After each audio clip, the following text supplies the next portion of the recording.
টালিগঞ্জ 21 এটা ৭৯তম বর্ষ। আমাদের এবছরের ভাবনা অচল অনন্ত। অচল অনন্তর মাধ্যমে আমরা চাকার যে এক অবিরাম গতি সেটা দর্শকদের সামনে ফুটিয়ে তোলার চেষ্টা করেছি। চাকা যখন চলমান, সেটা যানবাহনের ক্ষেত্রে হোক বা আমাদের জীবনের ক্ষেত্রে হোক, যেটাকে আমরা জীবনচক্র বলে বুঝে থাকি, সেক্ষেত্রে কিন্তু সেটা চলছে, কিন্তু একবার যদি সেই চাকা থেমে যায় তাহলে কিন্তু সেটা আর অনন্তের পথে যাত্রা করতে পারে না। যেরকম দর্শকরা যখন প্রথমেই আমাদের মণ্ডপে ঢুকবেন, ওনারা দেখবেন সামনে একটা ডাবল ডেকার বাস এবং একটা স্টিম ইঞ্জিন রাখা রয়েছে। এক সময় কিন্তু কলকাতার বুকে এই ডাবল ডেকার বাস খুব চেনা ছবি ছিল।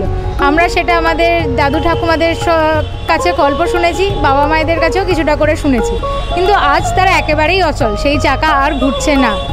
আমরা আগে একচালা প্রতিমা মোটামুটি সব প্যান্ডেলেই দেখতাম। আমরা সেই সার্কেলটা কোথাও ঘুরে গিয়ে আবার আমাদের মণ্ডপে এবছর একচালা প্রতিমা আনতে পেরেছি। সেটা থিমের সাথে মার্চ করে গেছে, এটা আমাদের কোইন্সিডেন্সই বলা যেতে পারে।